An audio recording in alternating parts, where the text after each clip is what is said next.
Cyborg est un petit peu le grand mystère de ce Justice League, pas qu'il ne soit pas connu, mais c'est celui dont on entend le moins parler de toute l'équipe. Il faut dire que contrairement aux autres personnages comme Batman, Flash, Aquaman ou encore Wonder Woman, qui ont une très grosse communauté derrière eux, Cyborg est plus discret. Vous êtes sûrement nombreux à ne même pas connaître ses origines, et je vous le reproche pas, je suis plus ou moins dans le même cas. Bon, sinon revenons à la Justice League. Pour lutter contre Steppenwolf et son armée, Batman va avoir besoin d'aide, et notamment de Cyborg. La question qui se pose, le film abordera-t-il les origines du personnage, ou est-ce qu'il se contentera de nous le poser comme ça? Et à cette question, j'ai une bonne nouvelle. Il semblerait que la Justice League éclairera sur la mort de la mère de Victor Stone aka Cyborg, et de comment le personnage est passé de l'athlète au super-héros. Peu de chance qu'ils aillent dans les détails, mais ça permettra au moins un petit peu de situer le personnage et c'est déjà pas mal. On imagine du coup que Flash aura aussi droit à un petit récap sur de comment il est devenu l'homme le plus rapide, même si effectivement vous êtes déjà bien nombreux à le savoir. Sinon on sait aussi que le film racontera au moins brièvement la relation assez conflictuelle entre Cyborg et son père, ce dernier lui ayant implanté des prothèses qui vont lui pourrir la vie. Car oui, le plus gros problème pour Cyborg, c'est que contrairement à Batman ou autre, il ne peut pas vivre une vie normale. Sa tenue, il doit vivre avec et il lui est donc assez compliqué d'organiser un rendez-vous Tinder, même si je doute que ça soit son plus gros problème.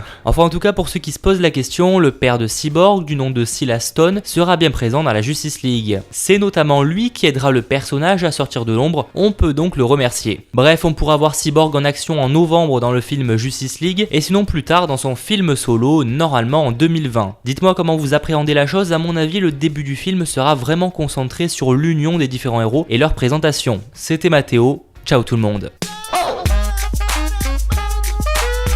Like, damn, that's a cold ass honky.